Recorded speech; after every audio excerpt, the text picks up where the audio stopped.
ने कहा है कि इस फ्लू में डॉक्टरों को तब तक अपने मरीजों को एंटीबायोटिक दवाइयां नहीं देनी चाहिए जब तक उन्हें इनकी जरूरत ना हो, क्योंकि इससे मरीजों को गंभीर बीमारी में और ज्यादा परेशानी हो सकती है। इसके अलावा इस वायरस को कोविड जैसा इसलिए भी बताया जा रहा है क्योंकि इसमें अस्पताल में भर्ती होने वाले मरीजों में से 86% को खांसी के दौरे पड़ रहे हैं। 27% यानी लगभग 1/4 मरीजों को सांस लेने में बहुत तकलीफ हो रही है और 10% मरीजों को ऑक्सीजन की जरूरत भी पड़ रही है और 7% मरीजों को आईसीयू में भर्ती करना पड़ा। यह सब हो रहा है इस फ्लू की वजह से जिसका नाम है H3N2। बहुत खतरनाक फ्लू है। आपको जानकर हैरानी होगी कि यह सब टाइप वायरस 55 वर्ष पुराना है और यह वायरस भी पूरी दुनिया में चीन और हांगकांग से ही फैला था और वर्ष 1968 में इसकी वजह से पूरी दुनिया में 10 लाख से ज्यादा लोग मारे गए थे।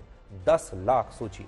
और हांगकांग में यह वायरस कोविड की तरह तबाही लेकर आया था और तब इस फ्लू को वहां हांगकांग फ्लू भी कहा गया था।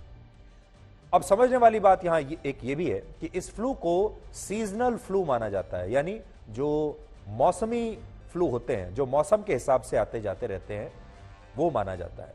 लेकिन बहुत सारी स्टडीज कहती हैं कि जिस तरह अब सीजन समाप्त होते जा रहे हैं और एक ही महीने में सर्दी भी आपको देखने को मिल रही है, गर्मी भी आपको देखने को मिल रही है, तो ये फ्लू भी अब सीजनल नहीं रह गए हैं।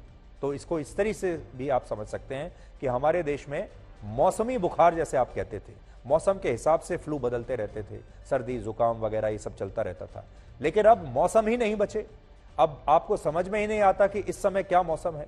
जैसे अगर मैं आज की बात करूं, होली के दौरान हमारे देश में कहते हैं वसंत ऋतु होती है, लेकिन अगर आप मार्च में देखेंगे तो किसी दिन बहुत गर्मी पड़ती है और किसी दिन मौसम अचानक ठंडा हो जाता है। यानी मार्च के एक ही महीने में आपको दोनों तरह के मौसम दिखाई दे रहे हैं, महसूस हो रहे हैं। तो जब मौसम ही नहीं बचा तो फिर मौसमी बुखार भी अपना चरित्र बदल लेते हैं। अब ये पूरे साल यानी पूरे 12 महीने आपका पीछा करते हैं। अब ये मौसम के हिसाब से आते जाते नहीं है, क्योंकि ना तो मौसम बचे ना ऋतुएं बची। इसलिए ये जो फ्लू है इसका जो कैरेक्टर है वो भी बदल गया है। पहले घर के बड़े बुजुर्ग कहते थे कि बाहर जाते हुए मौसम से या जाती हुई सर्दी और गर्मी के दौरान सतर्क रहना चाहिए। लेकिन आज हम आपसे ये कहना चाहते हैं कि अब एक ही महीने में आप सारे मौसम देख सकते हैं और अब किसी भी चीज का एक सीजन नहीं रहा, एक मौसम नहीं रहा। इसलिए आपको हर समय इस तरह के वायरस से लड़ने के लिए अपने शरीर को तैयार रखना चाहिए। मार्च के मौसम में आपको सर्दी भी लग सकती है और बहुत गर्मी भी लग सकती है।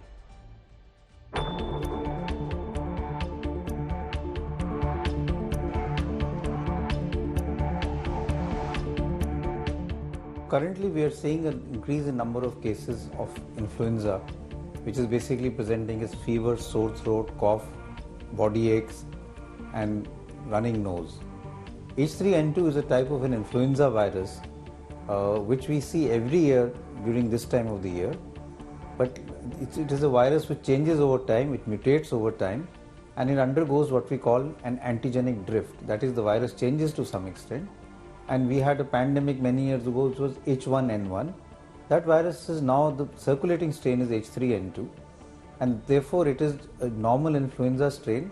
But we are seeing more cases because as the virus mutates a little bit, the immunity that we had against the virus becomes a little less, and therefore people who are susceptible tend to get the infection more easily.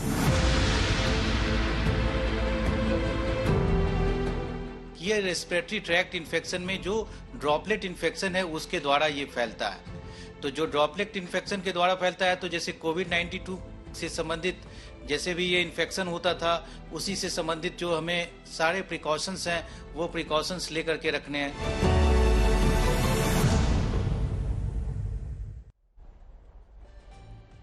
तो आज इस खबर को आपको सबसे पहले हमने जो दिखाया, तो हमारा उसके पीछे मकसद यही था कि आप सब अपने स्वास्थ्य के प्रति सजग रहें। ये जो नया वायरस आया है इसके प्रति आप सावधान रहें, आपको इसकी जानकारी होनी चाहिए।